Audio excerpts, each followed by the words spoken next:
Hello, Internet. Welcome back to MegaCon 2025. I do not have an external microphone for this video, so I apologize. The doors are about to open, so hopefully this will go smoothly for you to hear. I got more Star Wars goodness, because why wouldn't I? Introduce yourself, tell us what we're playing here, so I don't mispronounce it. For sure. Hello, everyone. I am Dev Orzo of Off-World Exports. If you can read Aramesh, I'm proud of you. I'm one of the sponsors for Spot for Charity, and all weekend I've been teaching Dejarik. So forgive me, I have a coughing suite, as they call it, in one part of the galaxy. But I've been teaching Dejarik all weekend, which is Holochess, another name for it. And it consists of 4 different creature types. I can give you the rundown. Yes, please. Yes. Welcome to MegaCon Orlando 2025. The show is now open. Have a fantastic day. All right. Now that that's done, let's go through these creature types for Dejarik. So, I'll just start from the top. We each have a brute. This will be your brute, this will be mine. These guys, all the creatures, can move or attack on their turn. And normally their move is different than their attack, which, granted, yeah, they're attacking, but it consists of a different move type, except for these guys, the brutes. To demonstrate what they can do, they can move one direction any space over. So one space any direction, including diagonals. They're the only ones that can move diagonally. So that is also the way they attack. It's very simple for these guys. It's the same. But something else really cool that they can do is, so long as the open space on the other side of the outer ring is open, there's 2 rings. There's the inner and outer ring. This is impassable. They can teleport as long as that opposite space is open. Pac-Man rules. Pac-Man rules. So say it's here. Oh, there you go. So that's the brute. Like I said, it can attack and move in any space, any one space direction. And so in theory, I could not attack diagonal. Exactly. You cannot move here. Teleport. Yeah. Because every creature has to either move or attack on their turn. So I'm going to set up a demonstration here. They live up to their name. With all the creatures, you can chain attacks. Okay? I'm going to set something up. So say you're here on your next move, your opponents are here. Okay? I'll move my pieces out of the way. You can do this number. Boom, you're gone. Boom, you're gone. Boom, you're gone. Boom, you're gone. They can chain attacks, as long as they're in a space that allows them to continue an attack from that ending space, because they occupy the space of the piece they take. Right. So that's the brute. I'm going to go ahead and set them here. As far as the way they start, our pieces start in a quadrant facing each other. So 1, 2, 3, 4, facing 1, 2, 3, 4. The brute has to start in either of the front 2 spaces of the inner ring. Okay. Because it can teleport. So your piece can start here or there. I'm going to go ahead and set mine here. And next up, we have the predator. This one's yours, this one's mine. So the predator, it definitely moves differently than it attacks. Its movement consists of either 2 spaces in the same ring, left or right. 1, 2, 1, 2. Or it can change rings. It's an either or with its movement. So it can change rings, or it can go 1, 2, or, oh wait, there's something there. Well, the predator can also hop a space. Excellent. So that's the predator's movement. Its attack, however, if anyone's played Earth chess, Batuan chess, I guess, I don't know what they call it here. I've heard it's comparable to a knight. Its attack is an L shape. So 1, 2, and attack. I know that's one of his buddies. It's right. But we're just pretending. For demonstration purposes. Yeah, for demonstration purposes. So it can also chain attack. So it can go 1, 2, attack, and then it can go from here, 1, 2, attack. So an L shape. And it doesn't matter the order of changing rings and then the 2 spaces. And from there, it could theoretically also go 1, 2, attack? So it has to have a clear path of movement. All of them do in order to traverse. Right, however, he doesn't jump. However, it does jump in its attack. It can do a jump. So let's say that you want to attack this piece. It can go, change rings, 1, 2, and take this piece. There we go. So it doesn't matter the order of the ring change in its attack, but you can go change ring, attack, change ring and then the 2 spaces. Right. Or you can go 2 spaces and then change the ring. So that's going to be our predator. I'm going to go ahead and set mine. I'll set mine right here. And you have these open spaces left. So there's your predator. And then next up we have the guardian. This one's yours, this one's mine. These guys move the way that the predator attacks in an L shape. So a ring change and 2 spaces left or right. And they cannot jump. Only the predator can jump. So ring change, 1, 2, that's its movement. Or, like I said, let's act like this is 1, 2, ring change.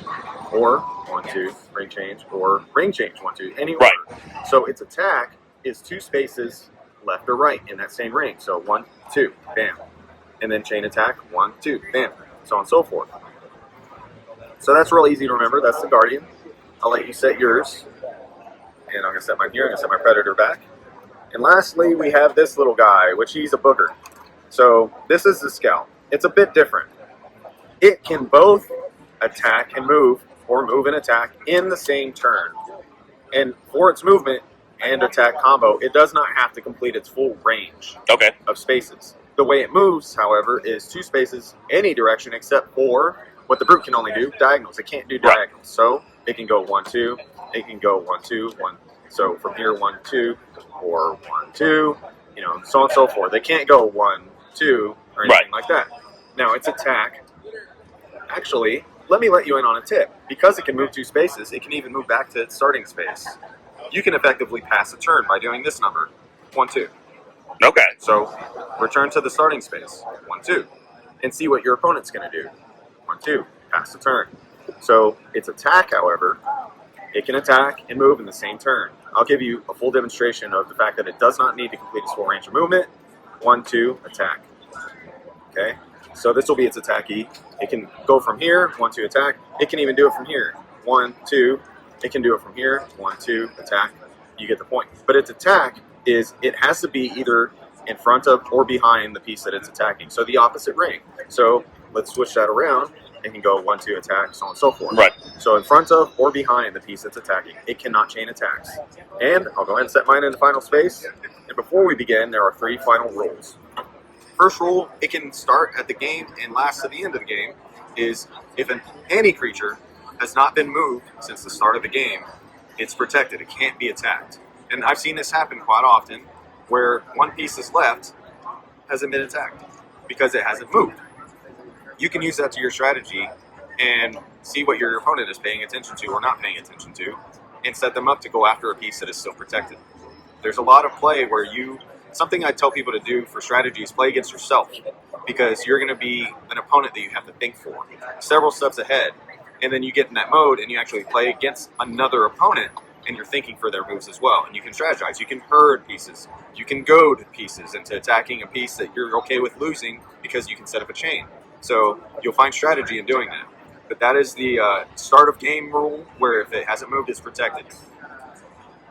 So second rule of our final rules is more of an end game rule, is say you're down to 1 creature. Your next turn, a countdown begins of 3 turns. If you do not manage to take one of your opponent's creatures in those 3 turns, you lose. That's a prevented stalemate.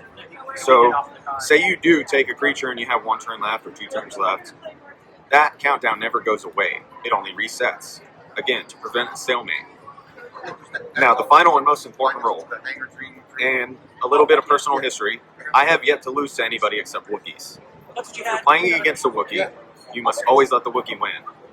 I still have my arms. That seems like a reasonable rule, yes. Yeah.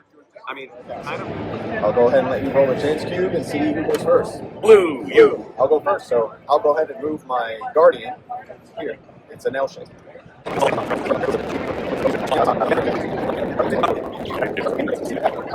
think it's going to be do that. Protect him. I was going to say, before you pass your turn, are you sure you want to do that? No, go for it. So this is going to be pretty brutal. Yep. I'm moving my that's broom. right. Because you Moving can my chain broom. them. Moving my broom. Yep. So now you are down to 1 piece. So we got So- 3 more turns now to do 3 turns to something. take one of my pieces. I'm getting suckered into a thing here. I know I am, but I'm going to move in closer anyway because I don't have a lot of an option. Okay. Pass the turn. And your game's 1, 2, boom. Yep. And I knew that's exactly what you were going to do, but demonstration purposes. demonstration. That is Dejarik. It's fun. It's cute. Once you get to learning all of these moves, it gets easier. Obviously, So it's a bit of a steep learning curve.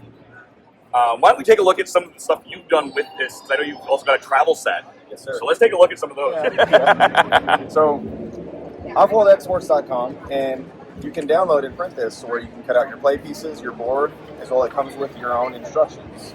So that way you can play against yourself or any of your family members and get more familiarized with the game. Now once you do, and the addiction hits, and you want to see who can beat you, or as you're on a long trip, because I know some of those hyperspace lanes, they can take a while to get where you're going, I created this number. This here is the Dejarik travel set. So it opens to reveal your board, your playboard, as well as your pieces, as well as your instructions. Pop out the retainer arm, and you have all of your pieces.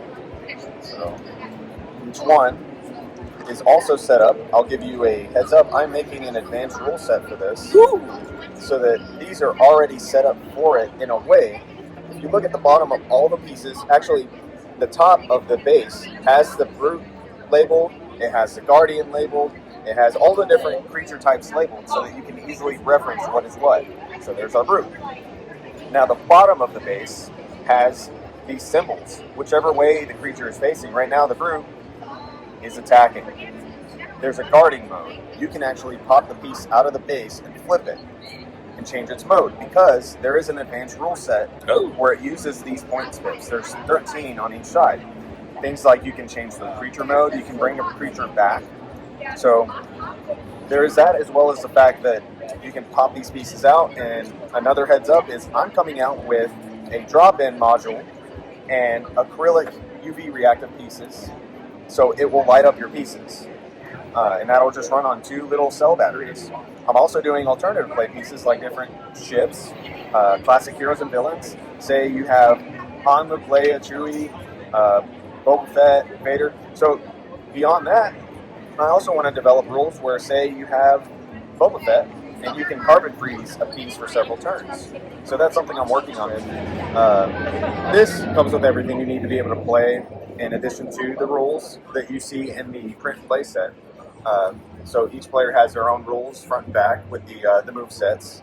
But like I said, I recommend hopping on my webpage and just downloading this for free, because I want to see more people playing Dejarik. I want somebody to beat me besides a Wookiee. You know, those are always a given. Yeah. But I want to see more people playing the game, because they are going to start running this more at Sabacc for charity events, which, like I said, I've been teaching this all weekend, and it was very popular. So even if I'm not present for a Dejarik game, come out to see Sabacc for charity and try your hand at Dejarik, and build up your strategy so that way when you do see me, you might be able to beat me. Thank you so much for that. If you have not already watched my last Kessel Sabacc video, we've got a whole thing on Sabacc for charity there, so you can check that out. Thank you for joining me. Thank you, MegaCon, for having me, and Legend of Traveling Cards for bringing me out. And of course, thank you to Sabacc for charity for doing this section of MegaCon. It's absolutely fabulous. But until next time, good gaming and goodbye.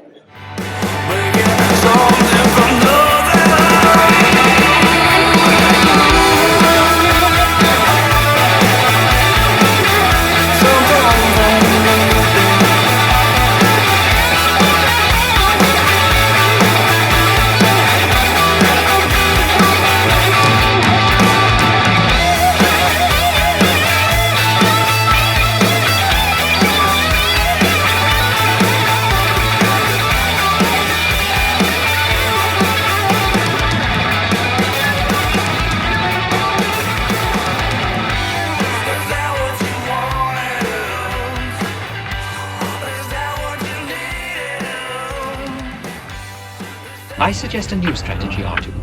Let the Wookiee win.